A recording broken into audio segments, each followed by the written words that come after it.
এক সময় ছিল এমন এক সমাজ যেখানে মানুষ নিজের স্বার্থের জন্য অন্যায় করত নির্দ্বিধায়।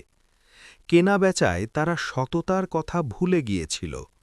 নিজেরা কিছু কিনলে পূর্ণ মাপ ও সঠিক ওজন দাবি করত, কিন্তু অন্যের কাছে বিক্রি করার সময় মাপে কম দিত, ওজনে কম দিত।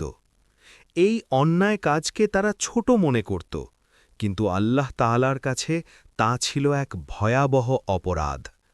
তাই আল্লাহ কোরআনে কঠোর সতর্কবাণী উচ্চারণ করেছেন, ধ্বংস তাদের জন্য যারা মাপে কম দেয়।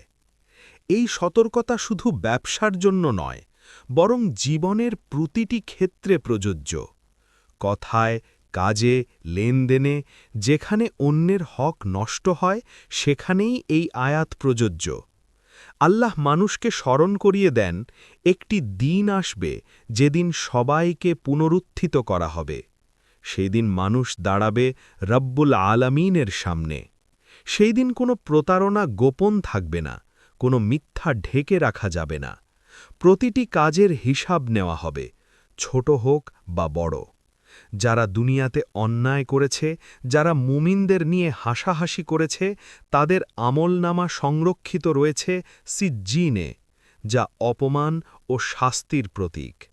কিন্তু যারা আল্লাহকে ভয় করেছে, ন্যায় ও সততার পথে থেকেছে, তাদের আমলনামা রাখা হয়েছে ইল্লিয়িনে।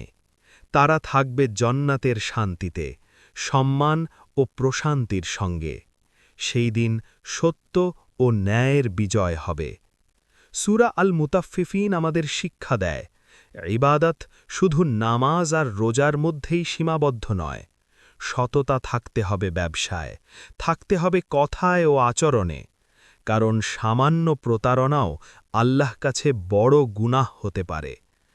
আজ এই সূরা আমাদের প্রশ্ন করে, আমি কি অন্যের হক নষ্ট করছি?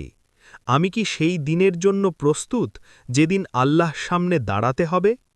আসুন আমরা সততার পথে ফিরে আসি, ন্যায় ও ইনসাফকে আঁকড়ে ধরি, কারণ আখেরাতে কেউ ফাঁকি দিতে পারবে না।